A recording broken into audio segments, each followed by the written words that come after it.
Hello and welcome back to the Art Astra podcast. I'm Emily Olson. And I'm Alexa Erdogan. And today we're exploring space archaeology. But first, we have an exciting update. As many of you may have noticed in the cover art for our show on whatever platform you're listening, we have a small little silver badge in the corner. That is because we are nominated for a Women in Podcasting Award. We're so excited. Thank you, everyone, for supporting us thus far. Yes, thank you so much. So, the Women in Podcasting Awards are a People's Choice Format award, and we've been nominated in the Arts and Design category. You can support the show by voting for us at womeninpodcasting.net/art-astra-podcast. The link will also be on our website for your convenience, as well as on our Instagram, Facebook pages, and we'll link it in the transcript for this episode as well. Voting is open until October 1st, 2024. So please vote if you like the show and the topics we've been covering so far. Please spread the word about our show to your friends, colleagues, strangers on the street. You know, you're in your normal commute through the town square. To clarify and to answer some questions we've already been fielding about this, you do not have to be a woman to vote. Voting is free, but you can only vote once, and you should only vote for one show. It's not a vote per category situation. According to the FAQs for the awards, the voting for multiple shows across categories actually splits up your vote. If you have any other questions, we recommend checking out the official FAQ page of the Women in Podcasting Awards. That will be accessible through the link on our website and in all of the places Alexa mentioned. And thank you again, everyone, for supporting our show. Thank you, thank you. Now, let's explore some space archaeology.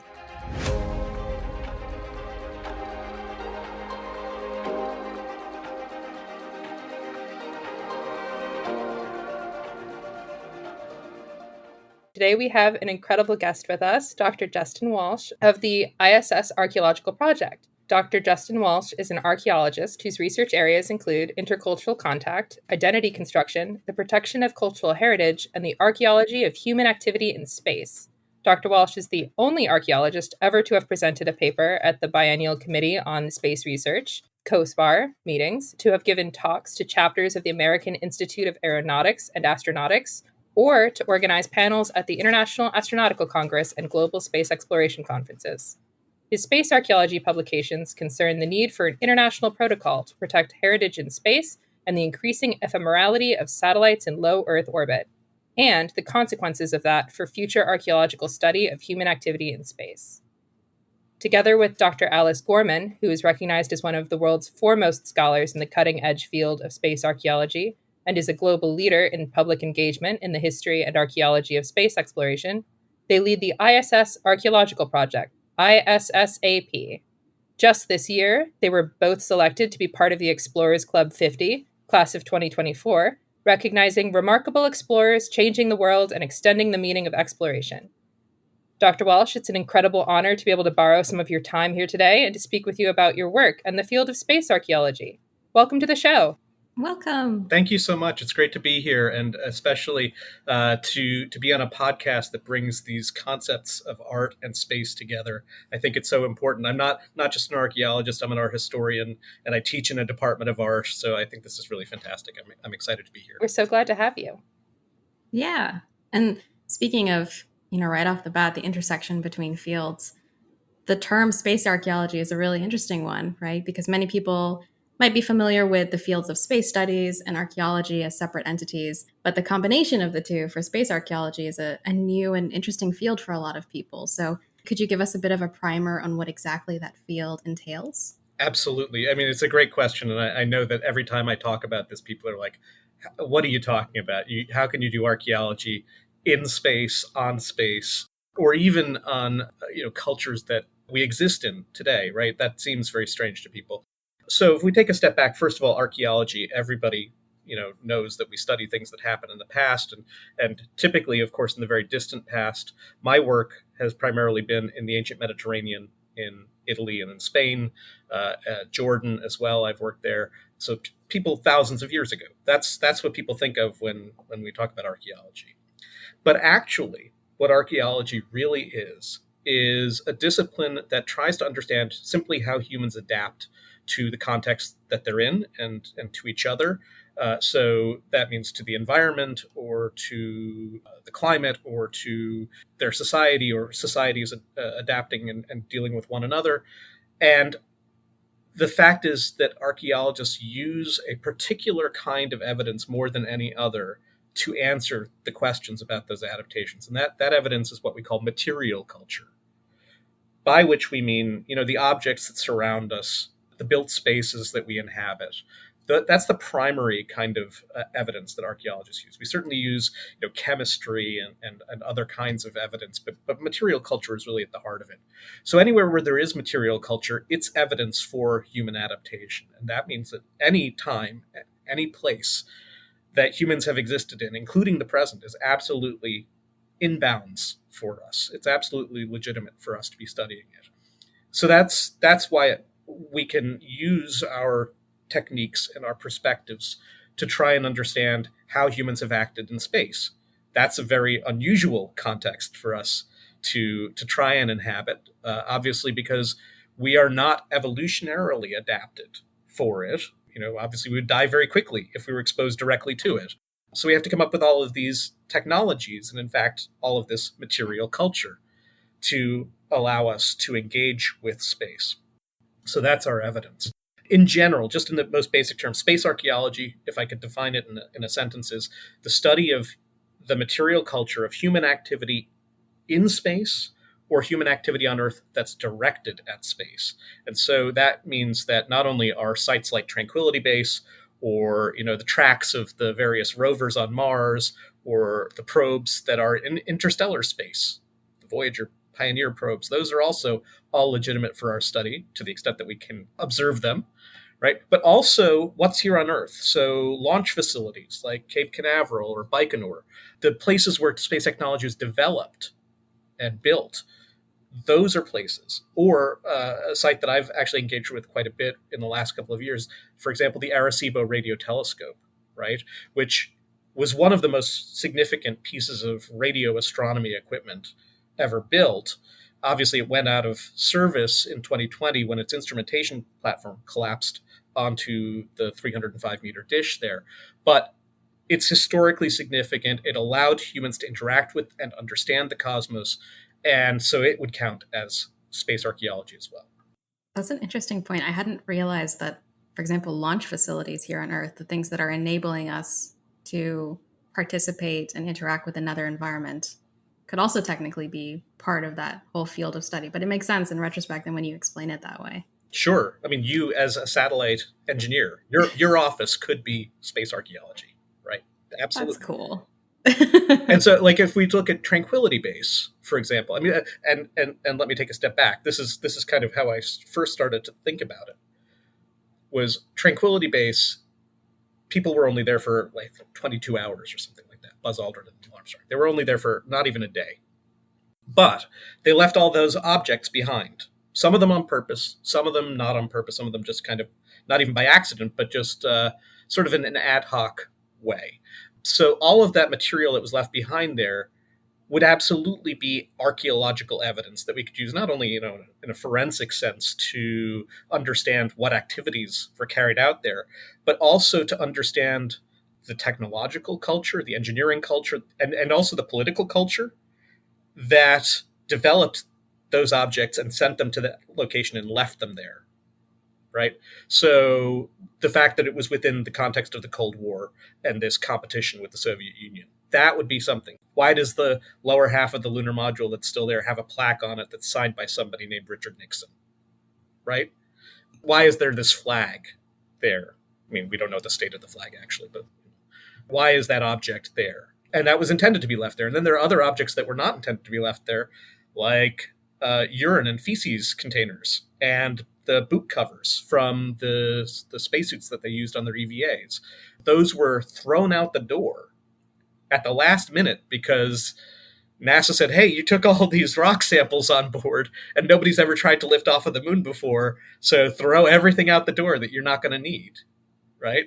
So that wasn't even planned, but that's just like whatever we don't need goes out the door. It's at the foot of the lunar module, and we could go back and examine that. That's fun. Little did they know when they were tossing things out to make room for rocks that they would be making history in space archaeology. In archaeology, we even have this term, the toss zone or the midden. Oh, really? Right? So, like the idea of people sitting around a campfire and they're eating food, even like hunter-gatherer style communities, they're eating food and they finish what they're eating and they throw it over their shoulder. And there's a pile of trash there behind them.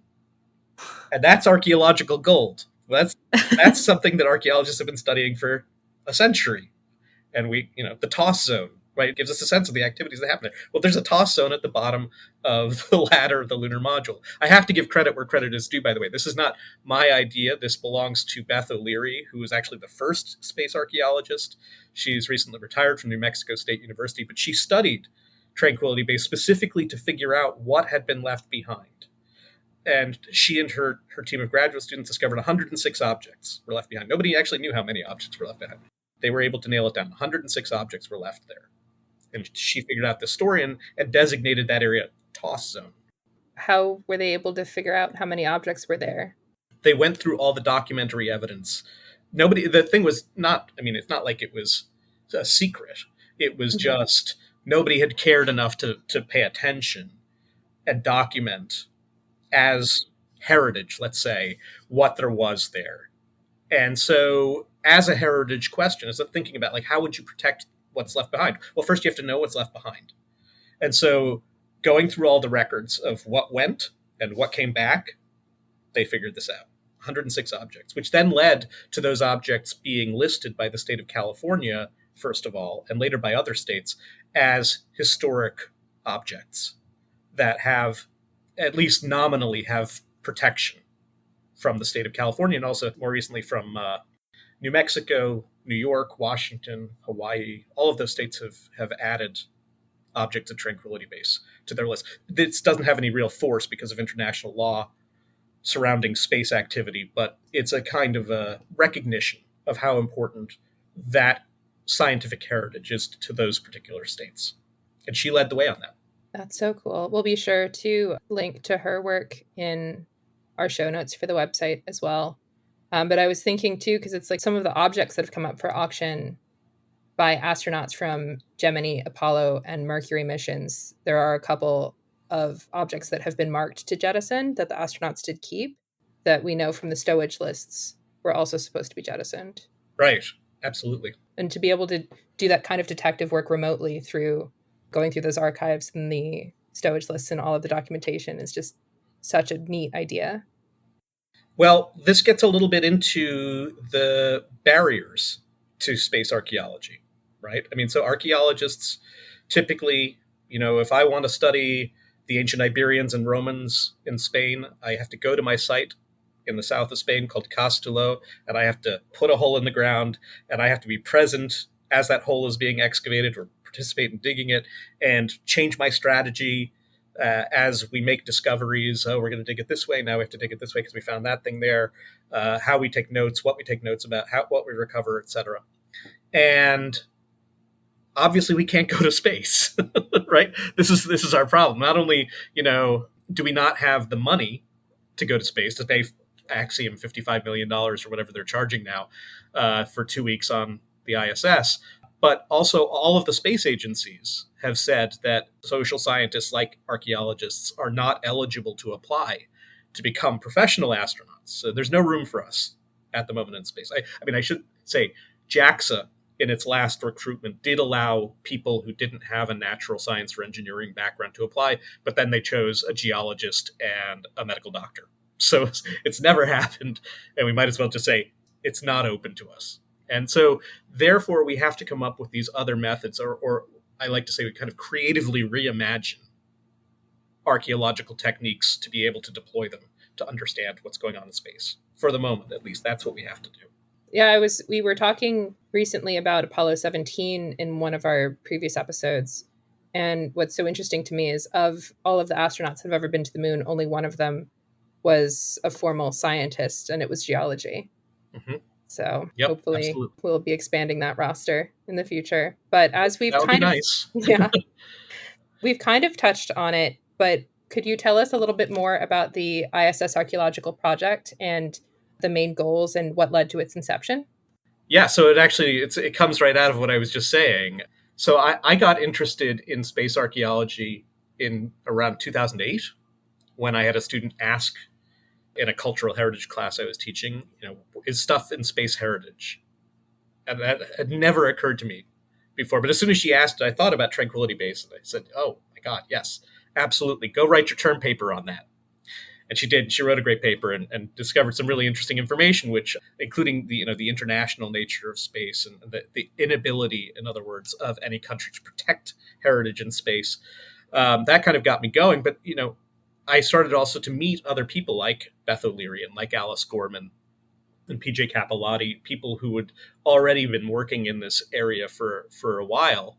And they were all very, well, maybe not Alice so much, but PJ and Beth were really focused on heritage and heritage protection because it seemed like that was what we could do.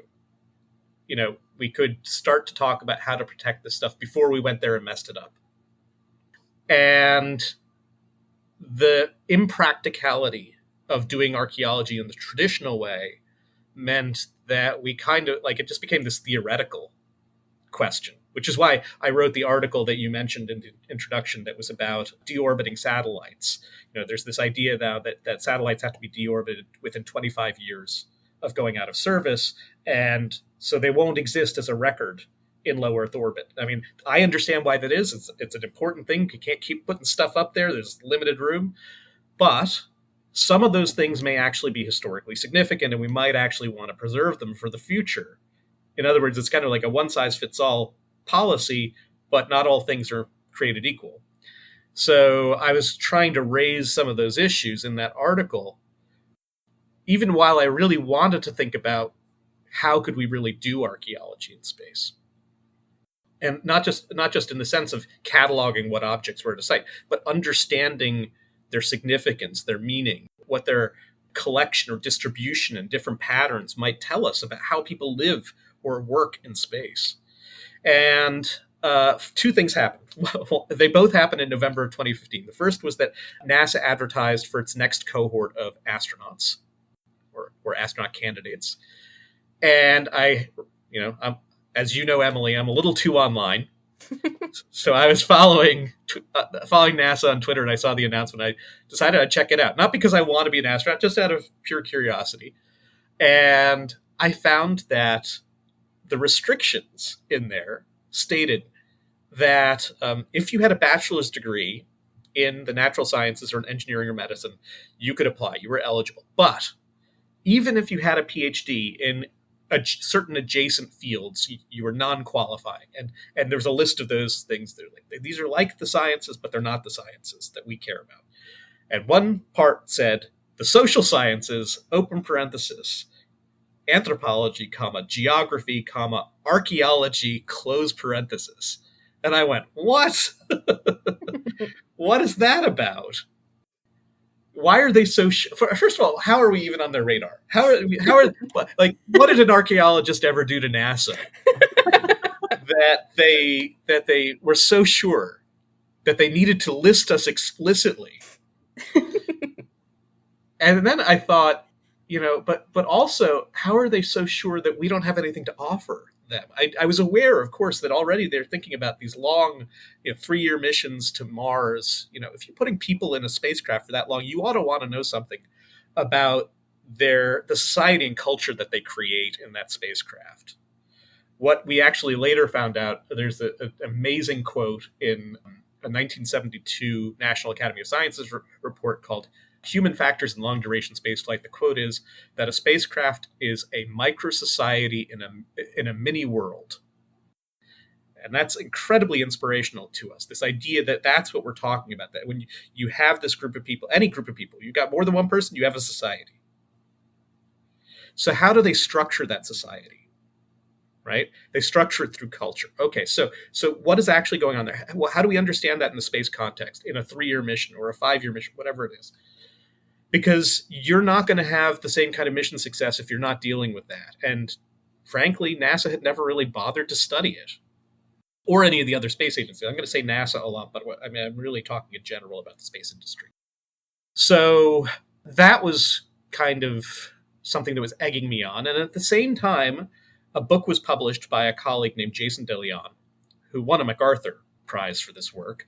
He had created what was called the Undocumented Migration Project. And Jason was an archaeologist who had started studying prehistoric Mexican cultures, Olmec, in fact, really early, and gotten more interested in the people he was working alongside in the south of Mexico than in the people he was ostensibly researching, in their stories and their families and the impact of migration to the United States and stuff like that. So he created an archaeological and anthropological project that would study the lived experience of those people who crossed the Sonora Desert.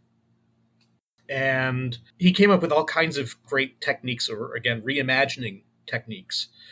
And the thing that he did that just like completely floored me and led to everything else was that he gave disposable cameras to migrants on the Mexico side of the border, and he retrieved those cameras from them on the US side of the border.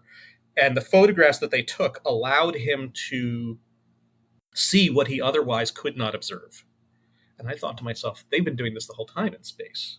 Photographs, like he's using these photographs to understand the experience. He wasn't using it quite so much to document material culture, but simply to see what the landscape these people were in and the kinds of things that they had to overcome.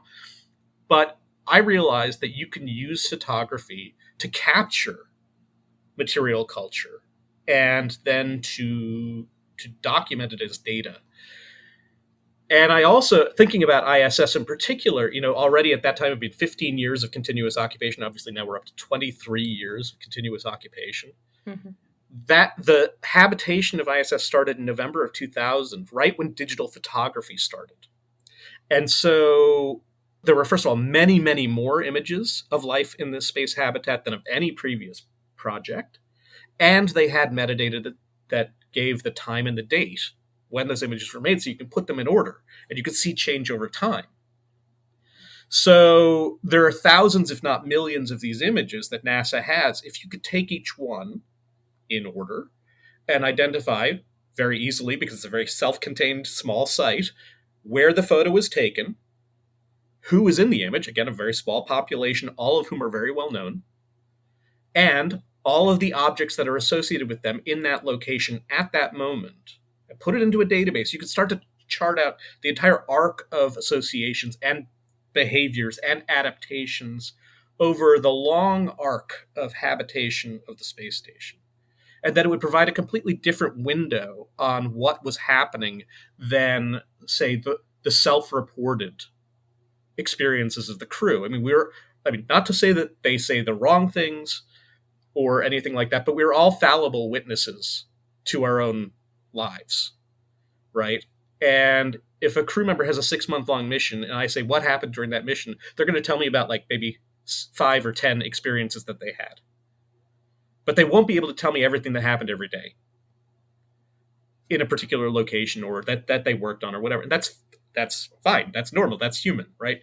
But what we're able to do by using the photography is open up a different way of thinking about what's happening in the space station and observing it and thinking about what it means in the long term and in the short term. So the idea was photography, first of all. And I reached out to Alice when I had this idea and I said, do you want to collaborate on this? And she said, yes, absolutely. And we started thinking about, what different ways we could approach that. And in the second email I ever sent her, one of the things I said was, maybe we can get the crew to do something for us. And that actually turned into something, but we'll probably talk about that in a bit. That's so cool, and such a brilliant way to think about it too, because we've also talked about with the passing of William Anders and Frank Borman last year, and just the human taken photography versus robot photography that we've had in the past. And I had never connected before that the advent of the ISS also corresponded with digital photography. Luckily for us, yeah. We could also, we could use the photographs from any mission to do this kind of thing, but ISS is so rich. That's the thing. There's so much of that in digital photography, and also other kinds of documentation, like the database of all the things that were sent to the space station. The crew reports, and another set of documents that's been very useful are about, let's say, 3 out of every 4 days, NASA has put out what they call their on-orbit daily status reports, which is kind of a summary of the activities that have happened on the space station. And we've used those for some of our work as well has been very helpful. In fact, unfortunately, they just discontinued them last week. Their budget cuts at NASA, I assume it has something to do with that, but they just finally, after we have actually archived all of them since 2009, so we have 15 years of them almost. But we don't have the ones before that. There were before that, and we don't have any more coming out in the future, which is too bad. Adjacent to that, and then also you've mentioned that the ISS has been operating for 23 years. With its soon-to-be retirement, I'm sure this question has come up a lot for you and been on your minds. How do you see the efforts of the ISS Archaeological Project evolving as the space station runs its course? So initially, I guess I would say what we were trying to do were some kind of pilot studies that would show the viability of the approach.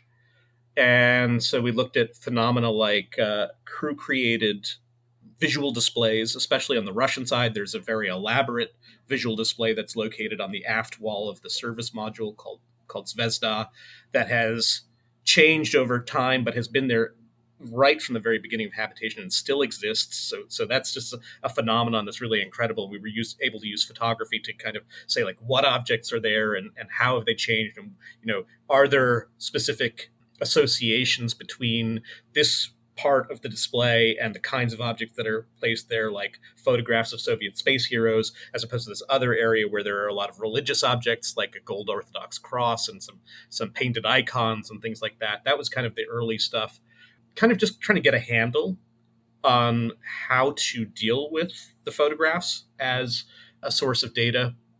More recently, in fact, actually a study that I'm writing a draft of right now with some student collaborators has been to try and understand the facilities and their usage on the ISS. That is to say, all of the equipment that's used for any kind of science on the ISS. So that's everything from freezers and refrigerators to furnaces, centrifuges, glove boxes, you name it, anything that they've used for science at all. And even the exercise equipment is actually considered part of that.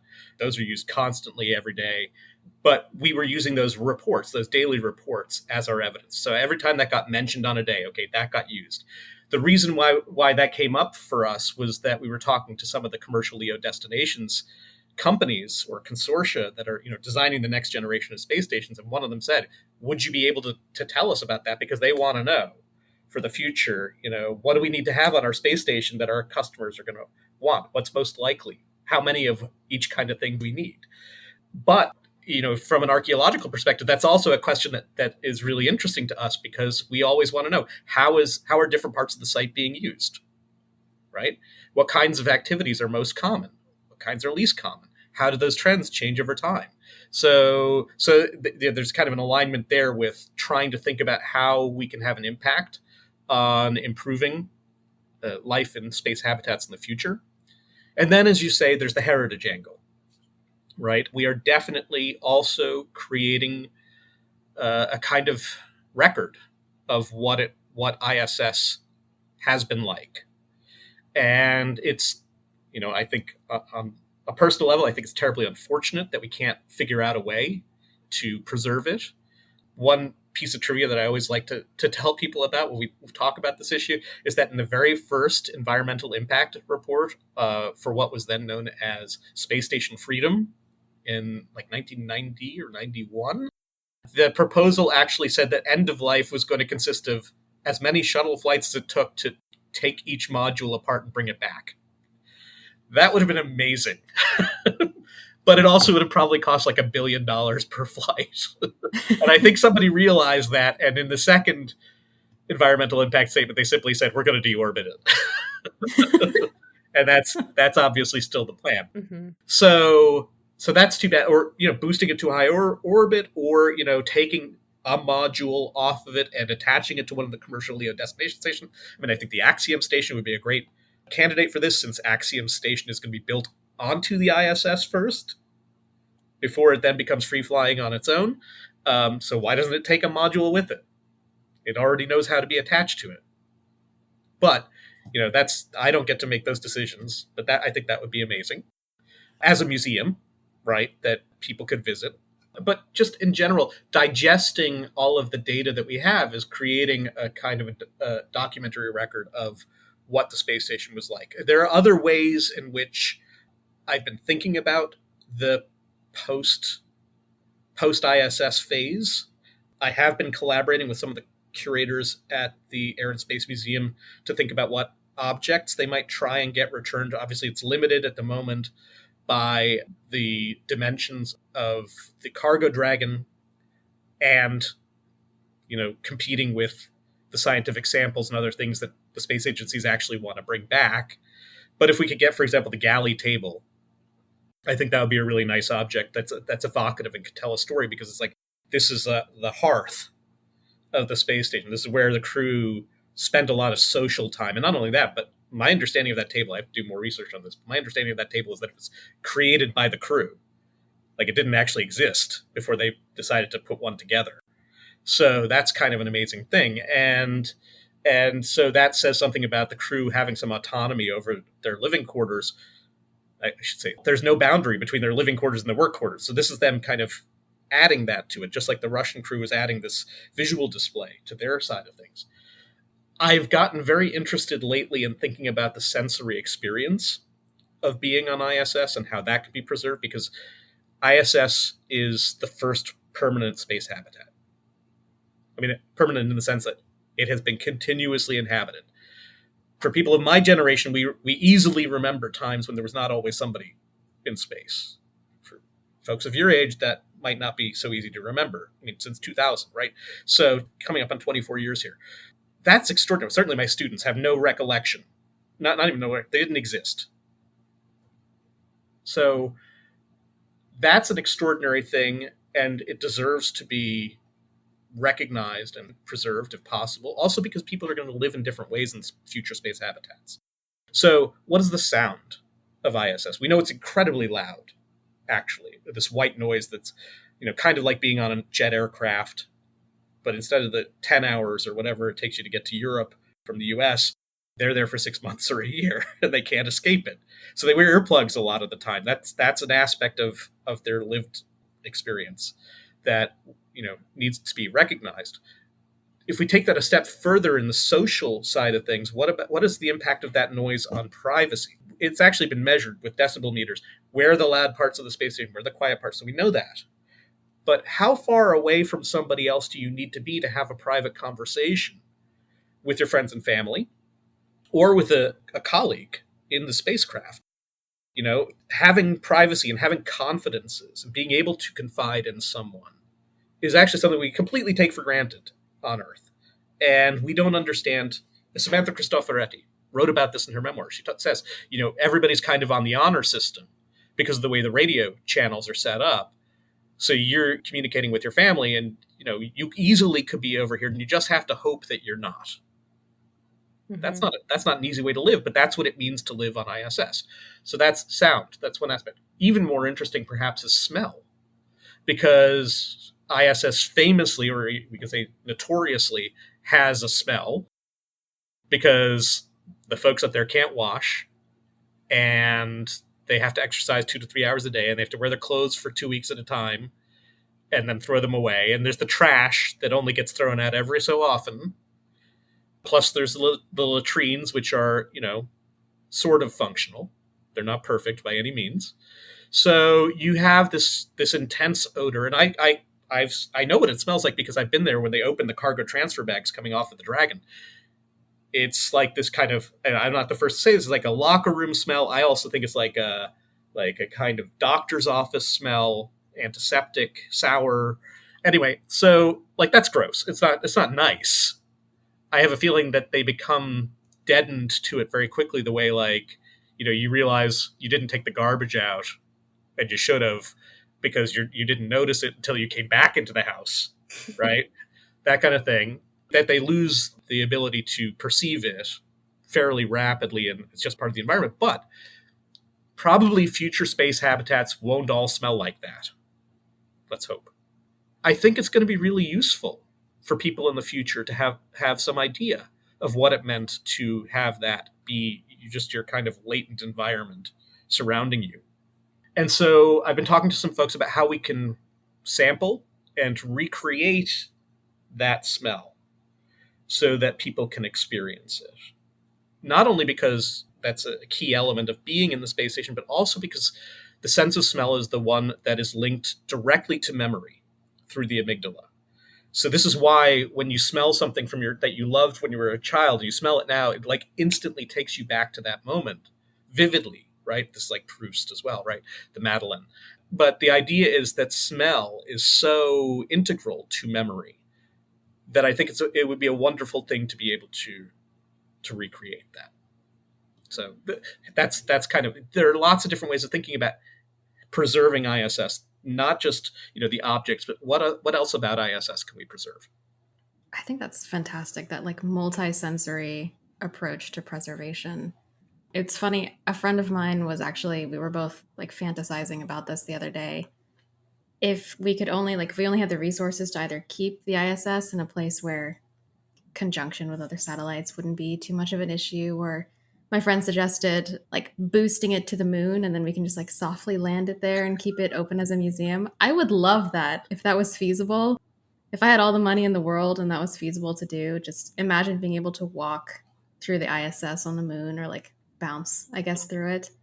But you would still be losing some of those things that you mentioned, like smell and sound and all these other things. They would still be lost in some way. It's not going to last forever, and it's kind of amazing that it's lasted this long, right? Certainly parts of it are failing. We've heard about air leaks and things like that. So I there is some question about its viability long term, but like I think most people have talked about raising it to an altitude of like 6,000 kilometers, a much more stable long term orbit. But the cost of developing the vehicles that would do that, I mean, they're already talking about $1 billion just to push it down. That's what the contract is for SpaceX to develop, to iterate Dragon so that it can push ISS down into the atmosphere. So it breaks up. I mean, and by the way, another, just maybe I don't know, trivia. There's only been one space station that has been purposely deorbited, and that was Mir. Every other space station has just fallen. So we got Skylab landing in Western Australia, and Salyut 7 landed in northern Argentina. Luckily, nobody's hit by either of those. The others have fallen into ocean areas. And I think, the idea of deorbiting a 450-ton space station, hoping that it all burns up, but knowing that it's not all going to burn up, and some of it's going to fall into the ocean. And if you work in satellites, this is something you should be thinking about, is like, what is the long-term viability of continually throwing things into the Pacific Ocean, especially when they're toxic, right? Either the fuel or power source or whatever it is, right? I mean, so the current plans are all about how do we stop human life and property from being at risk. But what about all the other forms of life, or just the ocean as a system? The thing about Mir was they had, I think it was like a Progress vehicle that to serve as kind of to direct it into the atmosphere. The burn was too long and too strong. And it actually landed 3,000 kilometers short of where it was supposed to. So it didn't actually hit where it was. It still landed in the Pacific Ocean.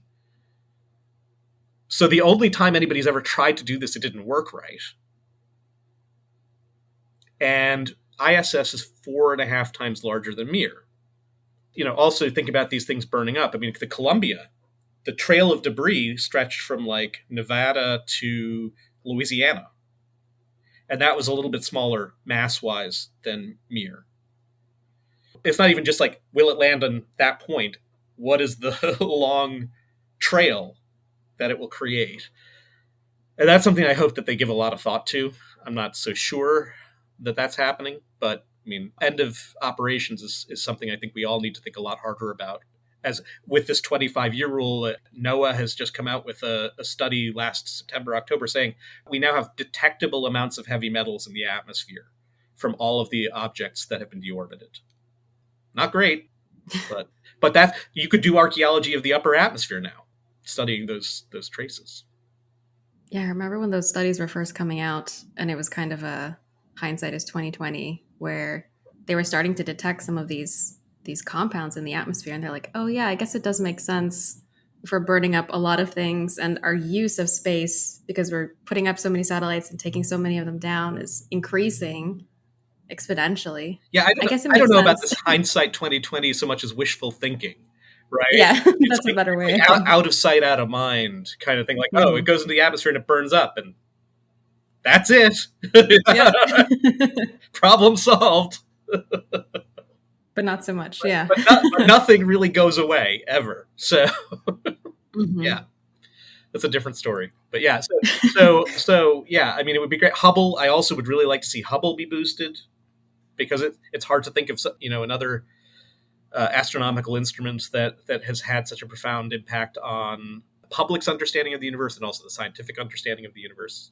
But it's not clear that there's any political will to spend money developing the technology that would be necessary to do it. I mean, they put what they call the soft capture ring on the end of Hubble in the last mission, but then they stopped using the shuttle, which was the only vehicle that could grab onto it.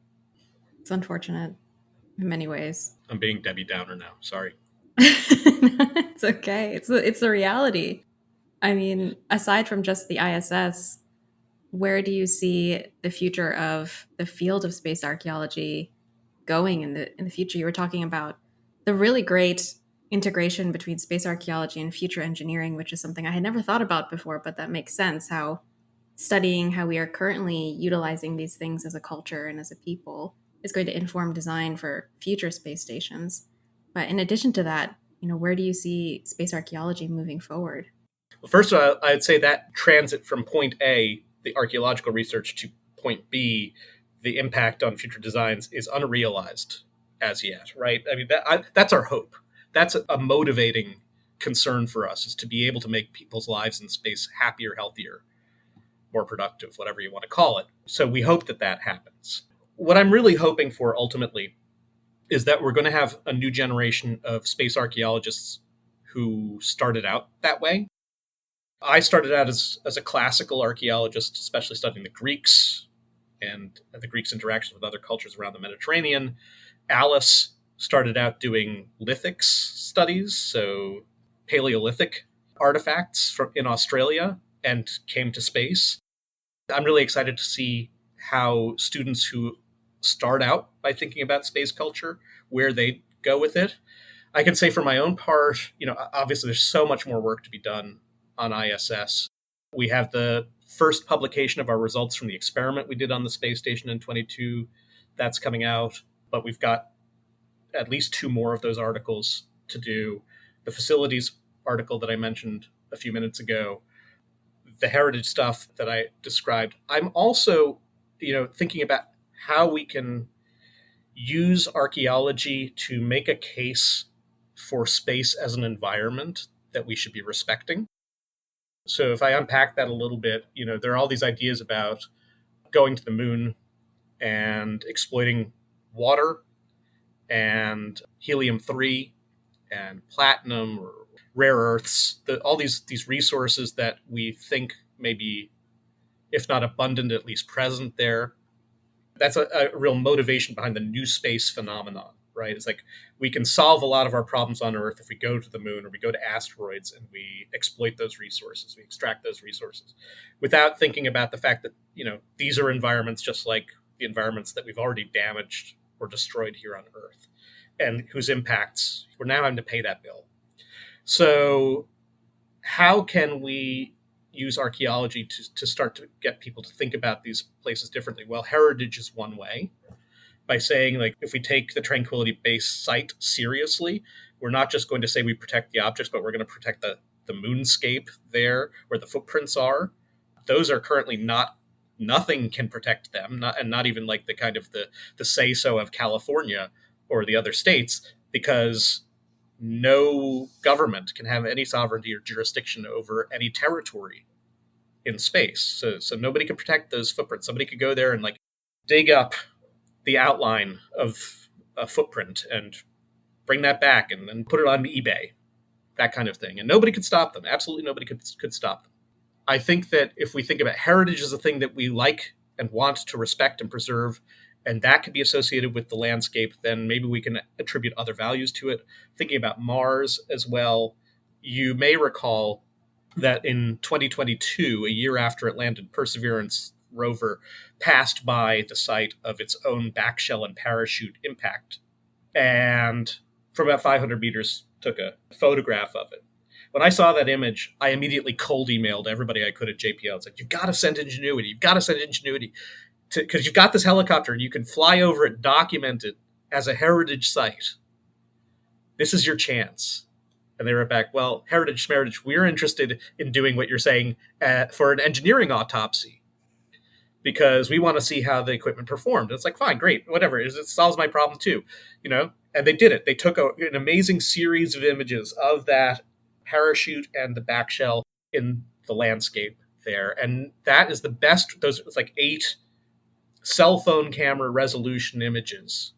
But you could even stitch them together as a 3D model using photogrammetry to really be able to put yourself a bit in that territory and experience it.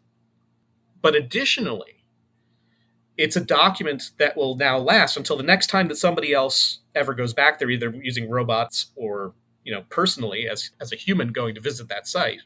And so we can compare what happened to that site between 2022 and whenever that happens. That's really useful and good. In addition, I am collaborating with the state archaeologist of Colorado and also of California, and have had discussions with the 2 manufacturers of those objects. The back shell was Lockheed Martin. The parachute was developed by a company here in California, in Orange County. I've been talking to them and saying, what I want to do is develop what's called a historic American engineering record, what heritage people call a HAER, HAER, HAER record. So the HAER is one of a series of templates put out by the National Park Service that is an official way of documenting important objects or buildings or landscapes around America or that were developed by Americans. And so I'm going to make a historic American engineering record for the back shell and the parachute of Perseverance, because they're well documented in their current location in a way that we don't have for other sites in space. I can get a number for a record for the back shell for Colorado, because Lockheed Martin built it there, and I can get the parachute for JPL and the company that built the parachute here in California from the State Office of Historic Resources, and put together that documentation into this template, submit it to the Park Service. They know that this is coming and they're very interested in it. If they accept it, then it will be submitted as a record to the Library of Congress. And that would be the first time that any heritage off of the Earth would have been documented according to federal standards. And the point of that is not just to be like, oh, look, heritage on Mars, and we've documented it, but also to say that Mars is a place where we have heritage and it should be valued.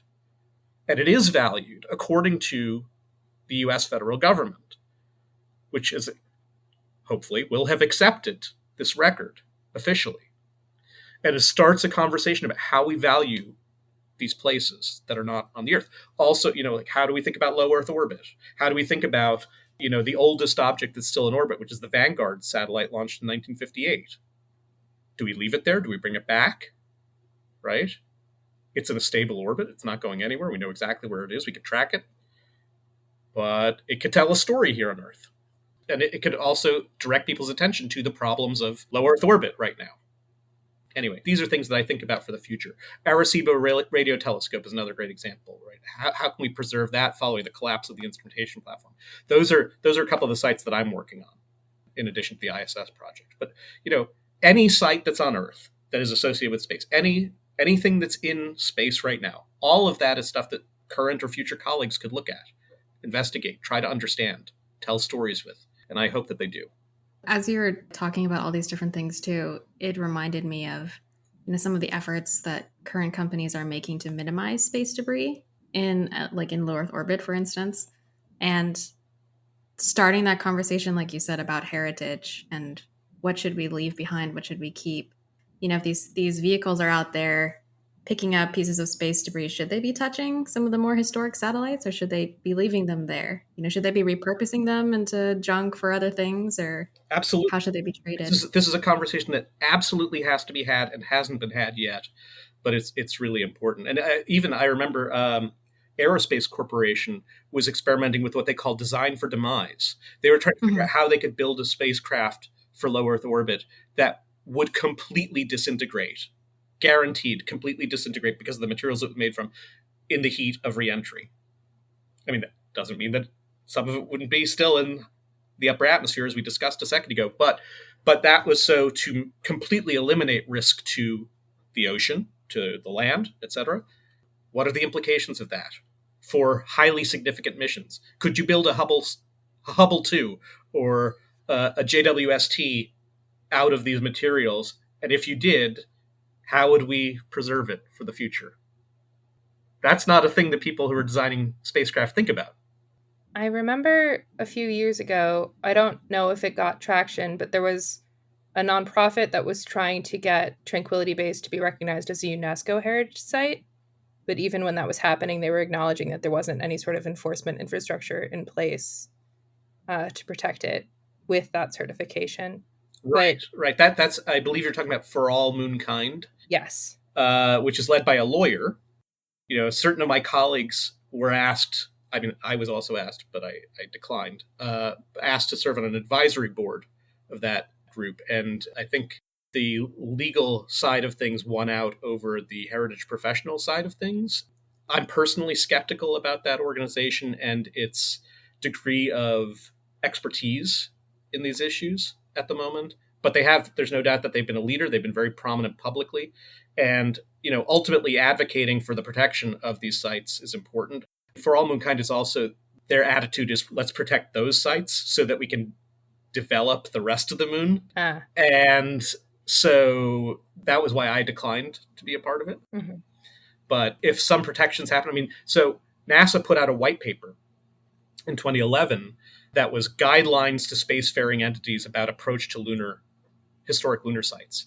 And Beth O'Leary participated in the writing of that. So NASA has requested, with no legal force at all, but has requested a keep out zone around Apollo 11 and Apollo 17, and has designated kind of circle boundaries around the other Apollo modules, but don't say it's not a hard keep out. We actually know, in fact, that the zone should probably be much further away, given how far we now know that lunar regolith travels when it's hit by a rocket exhaust, that you probably have to land over the lunar horizon from the site that you want to visit. That would be the only safe way to do it. So, we don't even know how to operate safely on the moon yet. If you remember the Google Lunar X Prize competition, they were actually incentivizing their teams to land within 500 meters of a previous landing site. They didn't say whether, Ranger, Apollo, Surveyor, or anything else that's on the moon, but a previous landing site. And that would give a team an extra $1 million. And they actually called this the Heritage Bonus Prize.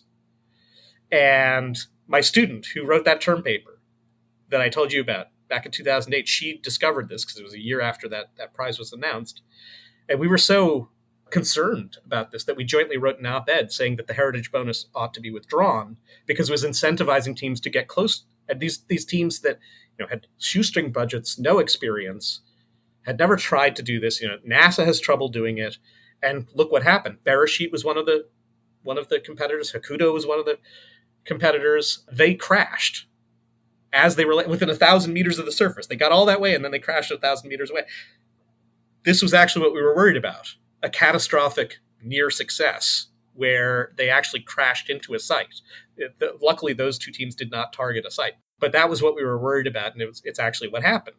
We need to be much, much, much more careful and more thoughtful about planning missions that get anywhere near these sites, would be hopefully my warning to anybody who's thinking about it. That's all I can do is warn, but until we have an international protocol that says this stuff can be protected and this is how it's protected, which hopefully someday that'll happen.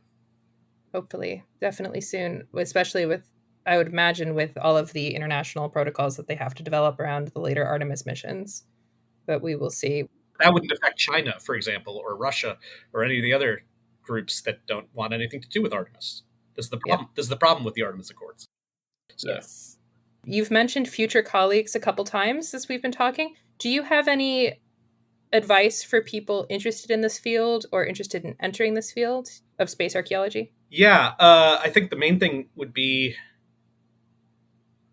creative, because the doors are not open to us, right? So even when we had a payload on the space station, so we were working directly with NASA, and we were sponsored by the ISS National Lab to do our experiment. There were things that we asked for that we didn't get access to, like the actual crew timeline of activities, so that we would have a better sense of what was actually happening in a given day on the space station. So we turned to the on-orbit status reports, which are like a summary of that, a very, very basic summary of that, as our next best, because it was public. Really think about what is the evidence that's available and how can it be used to answer questions that are interesting to you, and what are the questions that it can answer, right? As open-minded as you possibly can be, because given that the doors are not open and funding is not even limited, it's basically non-existent, you're going to have to be imaginative to do this at the moment. Hopefully, that'll change in the future, but at the moment, that's what I would say. Just really, really, like, sky's the limit. What can you do with the limited stuff that's available to you? Thank you so, so much. And also, because we're trying to be very mindful of your time, we could keep talking about this for ages. But another question we have for you is, where can people find you online? We'll make sure to list and link the scholarship that you've referenced in our show notes.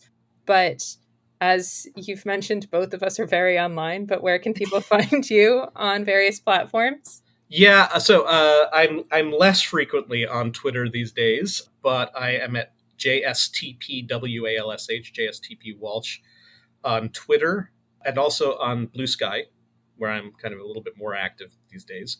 We also have a Twitter account for the project, which is at ISS Archaeology.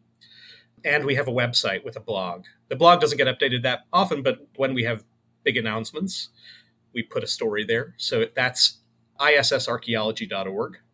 And those would be kind of the main ways, I would say, to follow us. Yeah. There's also on the website, there's also a news page, which collects all of the stories. And I'll put this podcast on there when it gets released as well. But yeah, so if you want to look at back all the coverage that we've received for the various things we've done, you can check that out there too. Perfect. Thank you so, so much for speaking with us today. It was all my pleasure. Thank you. Really enjoyed it.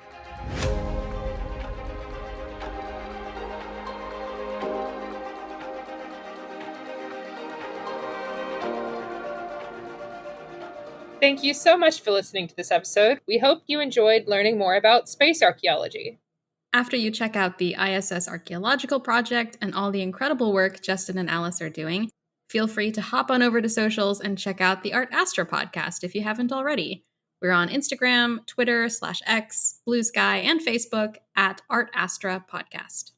And if you'd like what you hear, please share our show with friends, colleagues, go full town crier, and vote for us in the Women in Podcasting Awards anytime through October 1st. Till next time. Till next time.